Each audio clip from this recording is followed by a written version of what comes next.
6월절에 담긴 영적 교훈이라는 제목으로 하나님의 말씀을 전하도록 하겠습니다. 이스라엘 유대인들에게는 매년마다 지키는 세 가지 절기가 있습니다. 6월절, 7.7절, 초막절입니다. 그 중에서도 가장 중요한 절기로 지키는 것은 바로 6월절입니다. 오늘 우리가 읽은 본문의 말씀은 바로 6월절의 기원을 알려주고 있는 본문의 말씀입니다.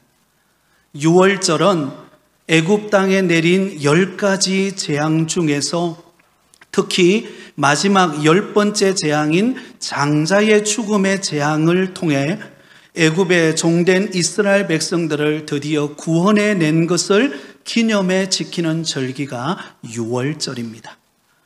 우리는 지난 주일 말씀을 통해 우리가 살펴보았던 것처럼 애굽 땅에는 10가지 재앙이 내리게 됩니다. 마지막 10번째 재앙이 무엇이었습니까? 장자의 죽음의 재앙이었습니다. 애굽의 모든 짐승의 초태생과 모든 사람의 장자를 죽이는 재앙이었습니다. 그런데 놀랍게도 그 엄청난 재앙 가운데서 누가 구원을 얻게 됩니까? 바로 애굽의 종되었던 이스라엘 백성들이 구원을 받게 됩니다. 그렇다면 그 재앙 가운데 이스라엘 백성들이 구원받을 수 있었던 이유는 무엇입니까? 이스라엘 백성들은 하나님의 명령을 따라 자기 집 좌우 문설주와 임방에 어린 양의 피를 취하여 그곳에 바름으로 인하여 재앙이 넘어가는 은혜를 경험했기 때문입니다. 그래서 여기 넘어간다라는 이 말에서 6월절이라는 말이 나오게 되었습니다. 여러분, 결국 이 사건을 통해서 무슨 일이 일어납니까? 그 완악했던 바로 왕이 항복을 하고 드디어 이스라엘 백성들이 출애굽하는 역사가 일어나게 됩니다. 그래서 하나님께서는 이 6월절이 있는 달을 한 해의 첫 달이 되도록 하셨습니다. 오늘 본문 2절에 보면 이 달을 너희에게 달의 시작 곧 해의 첫 달이 되게 하고, 여러분, 유대인들은 지금도 그 6월절이 있는 니산월을 한 해의 첫째의 달로 지키고 있습니다. 현재 우리가 태양력을 따르고 있는 우리나라 달력에 보면 3월에서 4월경에 해당되어지는 시기입니다. 그만큼 이스라엘 백성들에게 있어서 6월절을 통한 출애굽의 역사의 시작은 너무나 중요한 사건이 아닐 수가 없습니다. 결코 잊을 수 없는 가장 중요한 절기가 되었던 것입니다. 자, 그렇다면 오늘 이 시간 좀 더 구체적으로 6월절이 의미하고 있는 영적 교훈이 무엇인가를 우리가 살펴보면서 함께 은혜를 나누고자 합니다. 가장 먼저 6월절은 무엇보다도 구원의 감격을 누리는 절기라는 것을 기억하실 수 있기를 바랍니다. 한번 따라하겠습니다. 구원의 감격을 누리는 절기. 여러분, 6월절은 어떤 절기입니까? 구원의 감격을 누리는 절기입니다. 이미 앞에서 말씀드린 대로 6월절은 죽음의 그림자가 애굽 전역을 덮었을 때 이스라엘 백성들의 그 집 좌우 문설주와 임방에 어린 양의 피를 바름으로 인하여 그 재앙이 넘어갔다라는 의미에서 6월절이라는 기원이 생기게 되었습니다. 장자의 죽음이라고 하는 이 재앙은 엄청난 죽음입니다. 바로 왕으로부터 시작해서 모든 애굽인들의 가정 한 사람도 예외 없이 임하는 재앙이었습니다. 그런데 그 재앙으로부터 이스라엘 백성들은 구원받는 은혜를 입게 된 것입니다. 그래서 하나님께서는 이 사실을 모세를 통하여 이미 이렇게 말씀하셨습니다. 5절에서 7절까지 말씀입니다.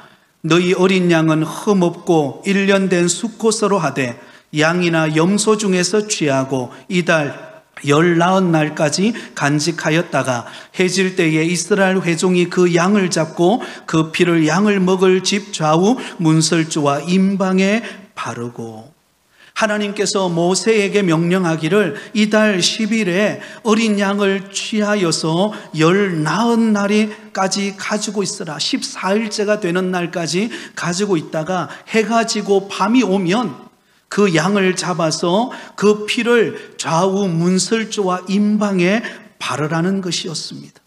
그러자 여러분, 죽음의 그림자가 애굽 전역을 덮을 때에 유일하게 그 피가 있는 이스라엘의 모든 가정에 그 좌우 문설주와 임방에 발랐던 그 피를 보고 재앙이 넘어가는 은혜를 입게 되었습니다. 그래서 여러분, 그 말씀대로 이스라엘 백성들이 행하였을 때 어떤 일이 일어납니까? 장자의 죽음의 재앙으로부터 구원받는 은혜를 얻게 되었습니다. 그러므로 여러분, 유월절은 어떤 날입니까? 구원의 감격을 누리는 절기인 것입니다. 하나님의 말씀을 믿고 어린 양의 피로 좌우 문설주와 임방의 바름으로 재앙이 넘어가고 구원받는 날, 바로 놀라운 은혜와 축복이 임하는 날, 바로 그 날이었던 것입니다. 사랑하는 성도 여러분, 이와 마찬가지로 오늘날 저와 여러분도 우리의 죄를 담당하신 어린 양 되시는 예수 그리스도를 믿음으로 인하여 구원의 은혜를 받은 줄 믿습니다. 사실 여러분, 우리가 얻은 구원은 허물과 죄로 죽었던 우리를 살리신 사건입니다.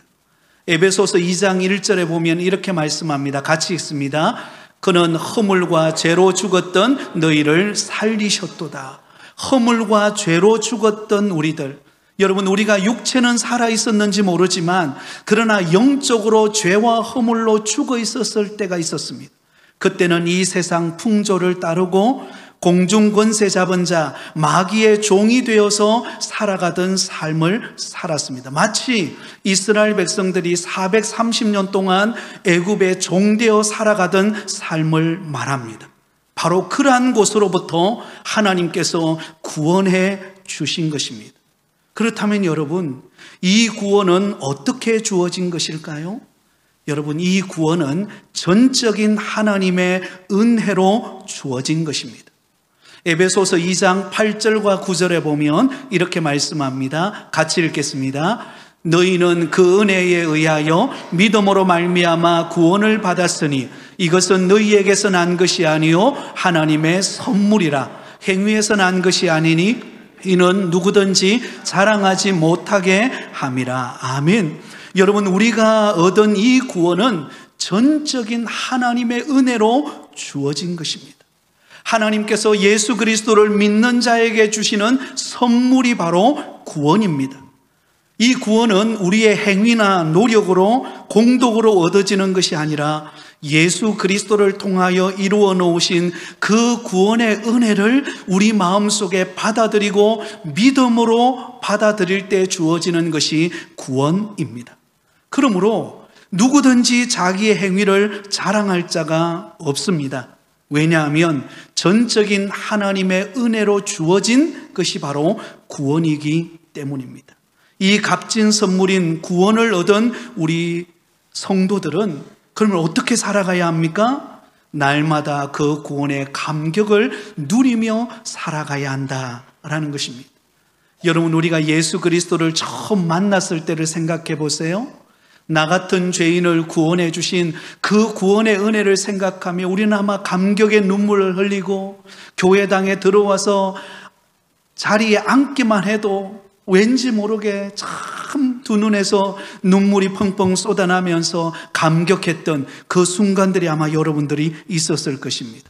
그런데 점점 시간이 지나고 우리의 믿음의 신앙이 뜨거워지기보다 점점 식어지고 또 고난과 어려움을 겪으면서 우리는 그 구원의 감격을 잃어버리고 살아가는 성도들이 너무나 많습니다.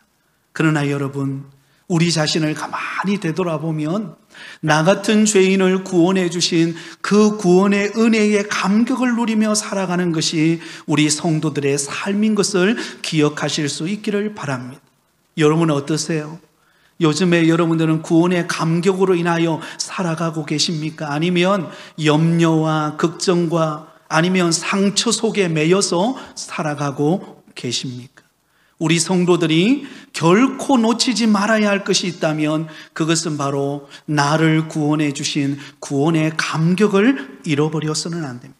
마치 여러분 조선시대 때 암행의사가 허름한 옷을 입고 다니지만 그 몸에 마패를 간직하며 그가 당당하게 그가 고을을 다니듯이, 여러분 우리가 얻은 영적 마패가 무엇입니까? 바로 죄와 허물로 죽었던 우리를 하나님이 구원해 주신 은혜입니다. 이스라엘 백성들은 유월절을 통해 애굽의 종된 삶으로부터 구원해 주신, 또한 장자의 죽음으로부터 그 재앙이 넘어가게 해주신 그 구원의 은혜를 생각하면서 하나님 앞에 한없이 감사하며 지키는 절기가 바로 유월절이었어요. 사랑하는 성도 여러분, 우리가 주님 앞에 나올 때마다, 또한 하나님을 찬양하고 예배할 때마다 우리 속에 잃어버리지 말아야 할 것이 있다면 그것은 바로 구원의 감격인 줄 믿습니다. 나 같은 죄인을 구원해 주신, 죄와 허물로 죽어버린 나를 살려주신 그 구원의 은혜에 감격하며 하나님을 예배하고 하나님 앞에 봉사하고 또 주를 위하여 우리에게 맡겨진 직분을 감당할 때 그것이 은혜가 되는 줄 믿습니다.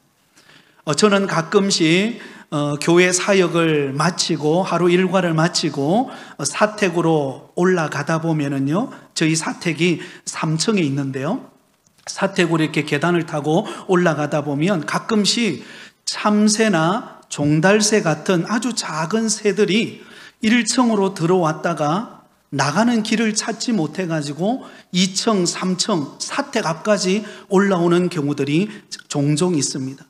그러면 그 참새나 종달새들이 그 창문 너머 밖으로 나가기 위하여 날개짓을 하면서 온갖 노력을 다 기울이게 됩니다. 창문 밖으로 나가기 위해서요, 창문을 향하여 부딪히기도 하고 또 부리로 쪼아보기도 하고 안간 힘을 다 쏟습니다. 너무 안타까워요. 그래서 창문을 이렇게 옆으로 살 열어놓고는, 그리고는 그 참새, 종달새 가까이 가서 이렇게 밖으로 이렇게 내보내려고 하면은요, 그 새들이 마치 자기를 붙잡을까봐 두려워가지고 더 날개짓을 막 이렇게 더 이렇게 심하게 하는 모습을 보입니다. 그러다가 여러분 그 창문 틈이 있는 곳으로 향해서 그 새들이 밖으로 날아가서 창문 밖으로 나가면은요, 언제 그랬느냐는 듯이 밖을 향하여서 하늘을 향하여 힘있게 뻗어서 여러분 그 참새와 종달새들이 그 위기를 벗어나서 여러분 하늘을 날아가는 모습을 볼 때가 있습니다. 대개는 안 그런데요, 그 중에 어떤 똑똑한 참새는 한 바퀴 돌다 가요. 아마 제 기억으로는 제게 감사의 표현을 하는 것 같아요. 망구 제 생각입니다만은. 여러분 가만히 생각해 봐요. 제가 그 장면을 상상해 보면은요, 우리의 구원도 이와 같지 않을까? 죄의 속박으로부터 우리가 벗어나기 위해 우리는 얼마나 인간의 여러분 안간힘을 다 기울이는지 모릅니다. 온갖 노력과 열심과 공덕을 쌓아보면서 그 죄로부터, 올가미로부터 우리가 벗어나 보려고 노력합니다. 그러나 우리의 인간의 힘으로는 불가능해요. 창문을 열어줘야 돼요. 우리의 인생의 자유함의 창문을 열어주신 분이 누구입니까? 바로 우리를 대신하여 십자가에 못 박히신 어린 양 대신 예수 그리스도이신 줄 믿습니다. 그 예수 그리스도께서 우리에게 베풀어 주신 그 구원의 은혜를 우리가 받아들이고 믿음으로 말미암아 우리는 자유함을 얻었고 구원을 얻었고 하나님의 택한 자녀가 되어 오늘도 믿음으로 살아가고 있는 줄 믿습니다. 그러므로 구원받은 저와 여러분이 날마다 고백해야 될 것, 어떤 어려움과 힘든 상황 속에서도 우리가 다시 한 번 더 회복해야 될 것이 무엇입니까? 내가 얻은 이 구원의 감격을 회복하는 것입니다.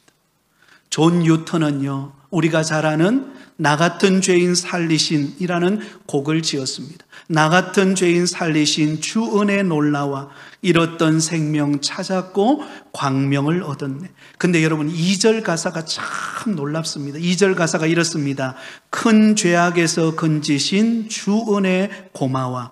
나 처음 믿은 그 시간 귀하고 귀하다.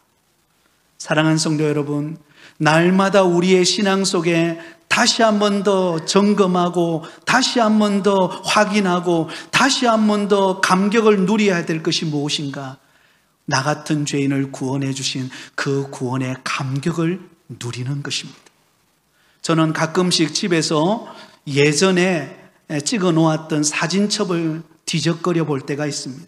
사진첩을 이렇게 탁 뒤적거려 보면은요, 옛날 아내와 만나서 데이트하던 그때 찍은 사진, 또 신혼여행 가가지고 함께 찍었던 사진, 또 아이들과 함께 또 이렇게 여행을 떠나면서 그곳에서 함께 기뻐하며 찍었던 사진을 뒤적거려 보면서 오늘에 오기까지 우리 가정이 이런 과정을 거쳐서 오게 된 것이구나.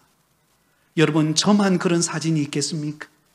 여러분들도 아마 집에 가시면 아마 어느 한 방 한 구석에 여러분들의 지나온 삶의 스토리가 담겨져 있는 그런 사진첩이 있을 것입니다.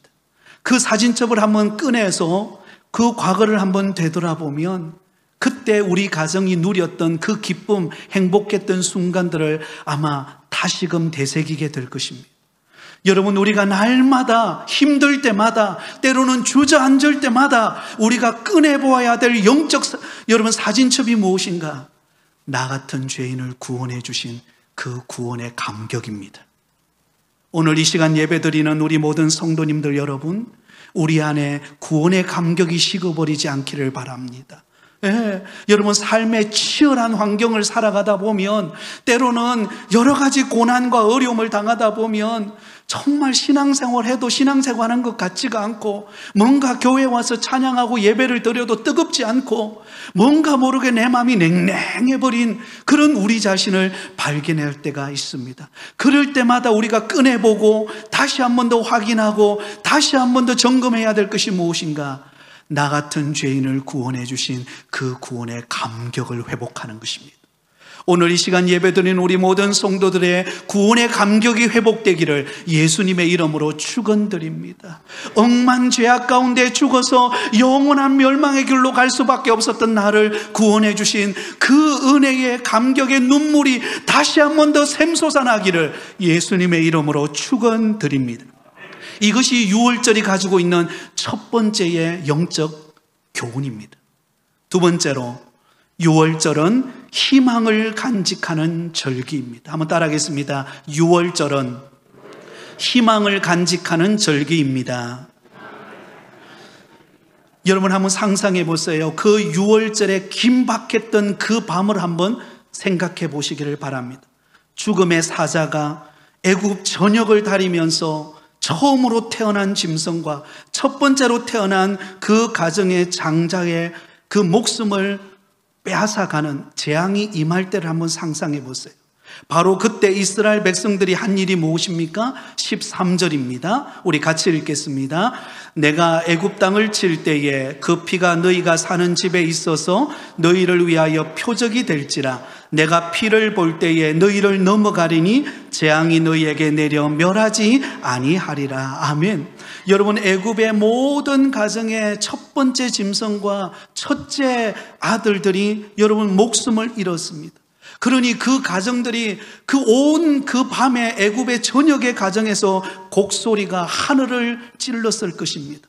그런 상황을 지켜보고 있는 이스라엘 백성들은 하나님의 명령을 따라 그 좌우 문설주와 임방에다가 피를 바르고는 그들은 기다리고 있었습니다. 아마 그 순간 이스라엘 백성들에게는 두 가지 생각이 교차했을 것입니다. 하나는 두려움입니다.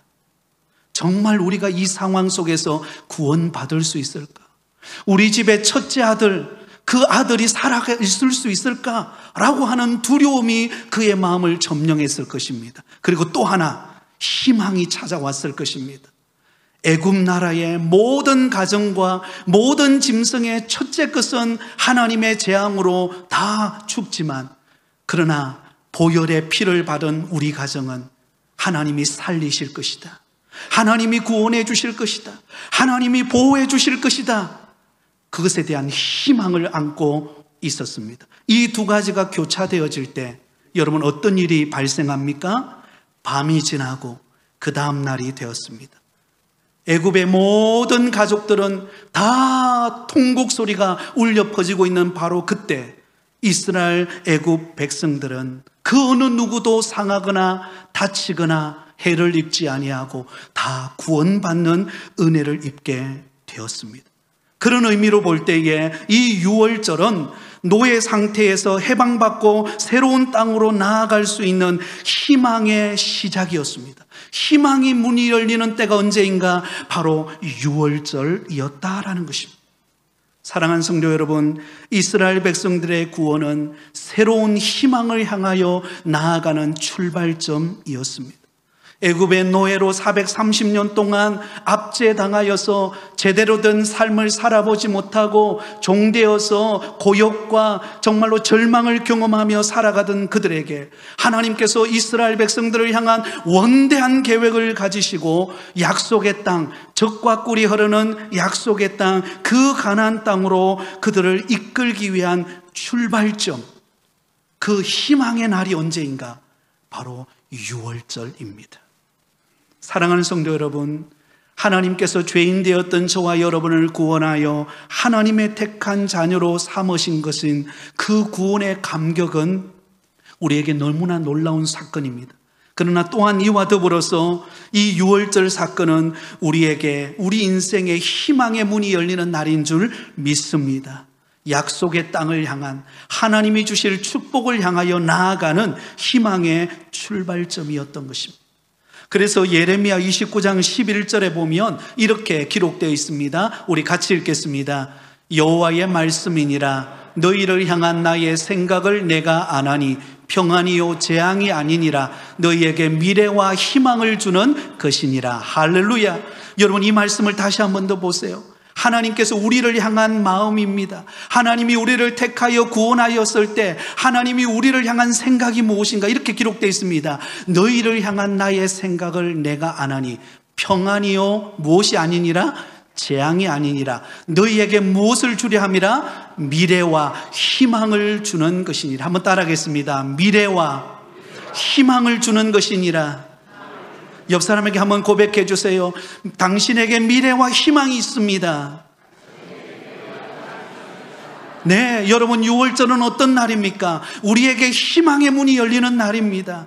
지금 여러분에게 어떤 어려움의 상황이 있고 모든 환경이 다 닫혀 있고 정말 아무리 노력하고 애써봐도 늘 다람쥐 쳇바퀴 돌 것 같은 그런 환경에 놓여 있다 할지라도, 그러나 하나님의 택하신 자녀로 부름받은 저와 여러분의 우리의 미래는요, 희망이 있는 것입니다. 왜 그럴까요? 우리를 구원하신 하나님이 우리와 함께 하시기 때문입니다. 우리와 함께 하시는 하나님은 그 어떤 환경 속에서도 우리를 놓지 않습니다. 여러분, 장로님이 조금 전에 기도하실 때 그렇게 기도했죠. 하나님께서 사막에 길을 내시고 광야에 길을 내시고 사막에 강을 내시는 하나님이시라고. 여러분, 우리 앞에는 어려움이 있습니다. 고난이 있습니다. 여러분, 신방을 해보면은요, 기도 제목이 없는 분들이 없어요. 다 구구절절한, 정말 눈물 없이는 들을 수 없는 그런 기도 제목과 아픔이 있습니다. 근데 더 놀라운 사실은 그 고난과 어려움 속에 하나님의 은혜는 항상 우리와 함께 한다는 거예요. 그리고 하나님이 우리를 향한 놀라운 일을 계획하고 우리의 미래를 열어가고 계신다라는 사실입니다. 그 사실을 우리는 잊지 마시기를 바랍니다.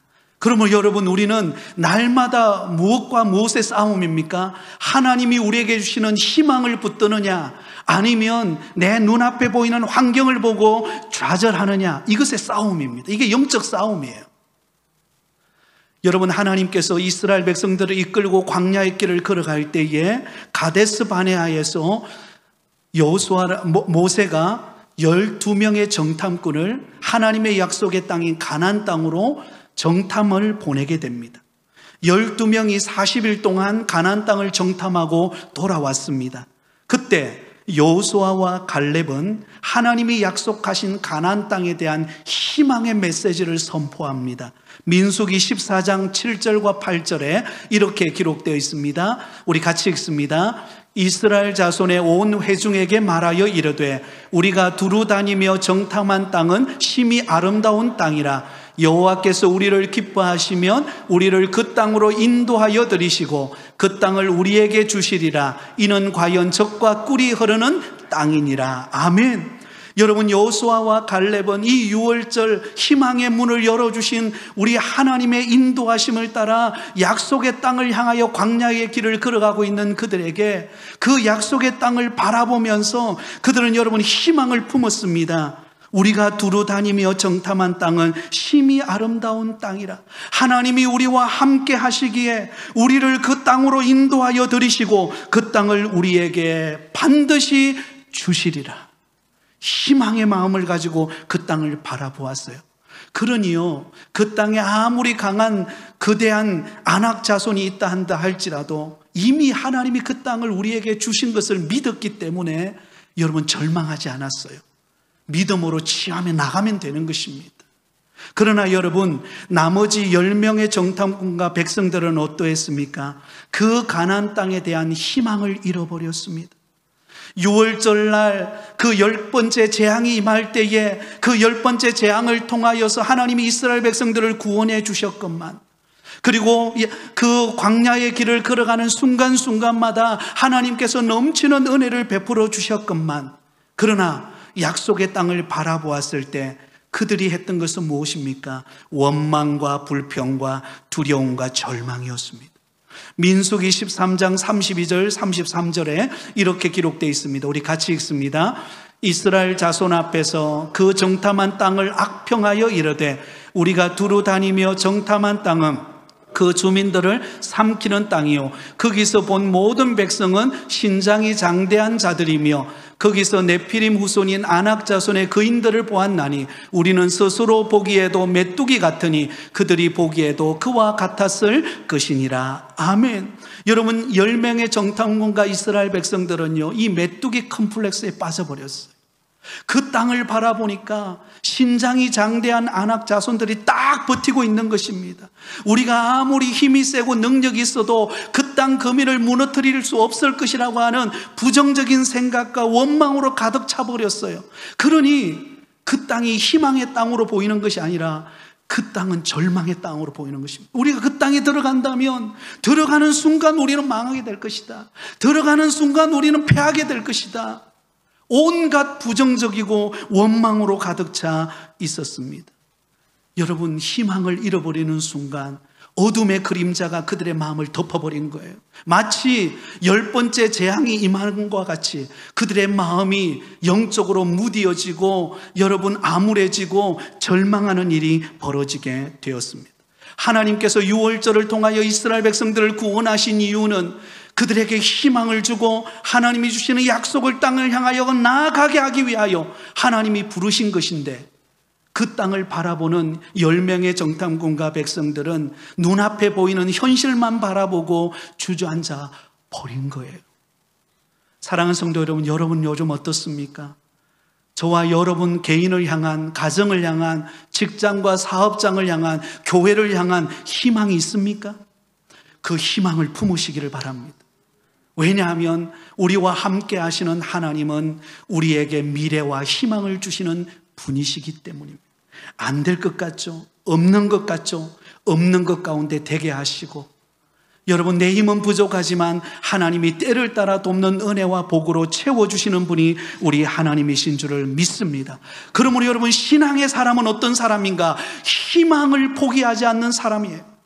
어떤 환경 속에서도 모든 게 무너지고 다 닫혀 있어도 하나님이 열어주실 것을 바라보고 하나님은 이 모든 것을 통하여 합력하여 선을 이루실 분이시라는 것을 믿을 때 하나님의 역사가 이루어지는 것입니다.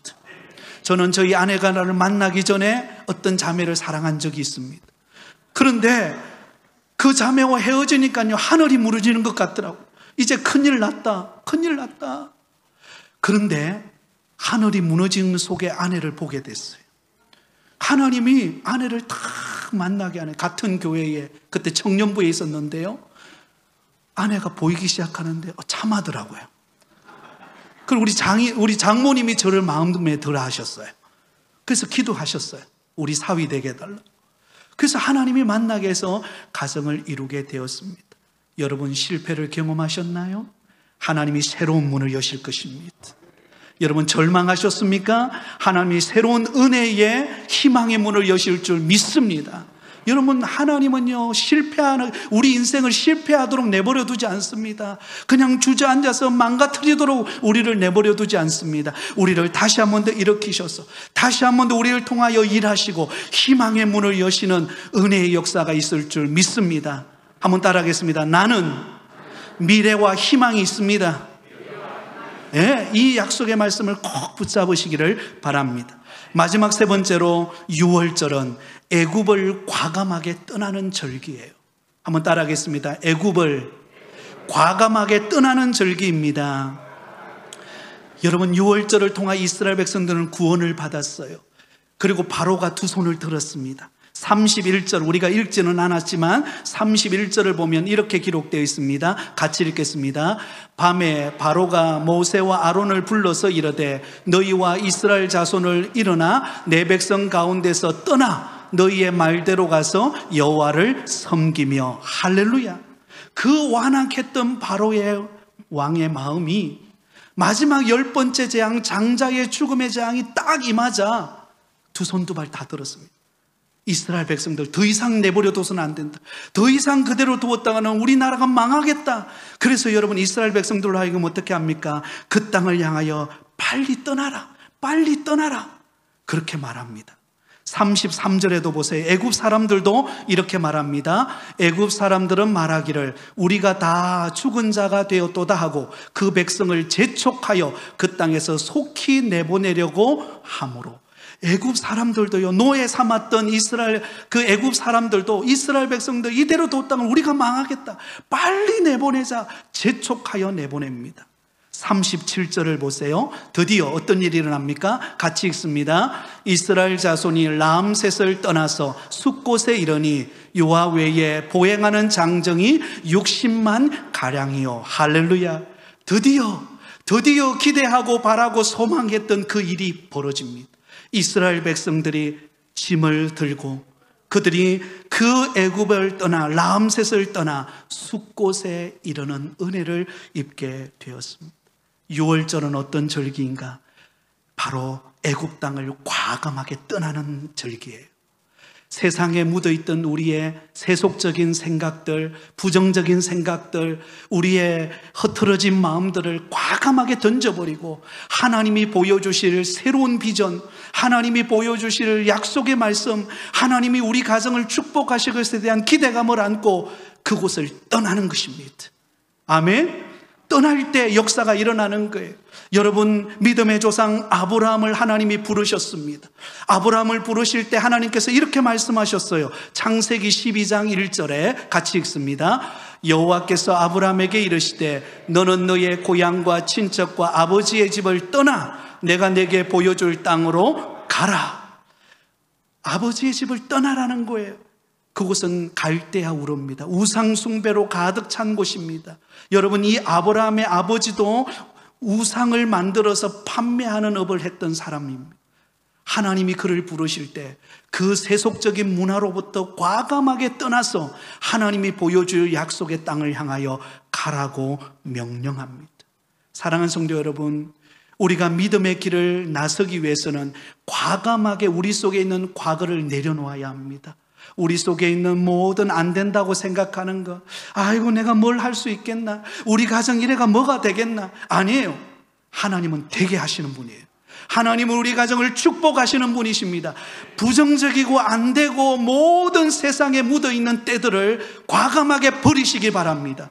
그리고 주님의 약속의 말씀을 붙잡고 믿음으로 달려가시기를 바랍니다. 하나님이 그러면 우리에게 약속의 땅을 보여주실 것입니다. 하나님이 우리를 통하여 위대한 일을 이루어 가실 것입니다. 가끔씩요, 아마 여러분 산에 정산에 등산해 보신 적이 있을 것입니다.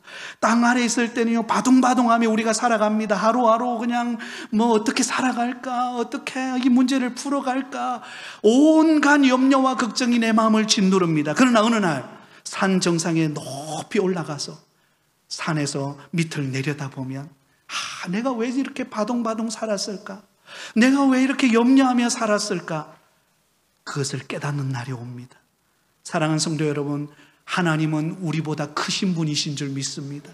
하나님은 저와 여러분의 가정을 향한, 나를 향한, 우리 교회를 향한 원대한 계획을 가지시고 우리를 이끌고 계십니다. 그러므로 우리의 뒤의 것은 잊어버리고 과거의 것은 내려놓고 우리 주님의 약속의 말씀을 붙들고 믿음으로 담대하게 나아가는 저와 여러분이 되셔서 구원의 감격을 누리고 희망의 마음을 안고 하루하루 승리하며 살아가는 우리 모든 성도들이 다 되시기를 예수님의 이름으로 축원드립니다.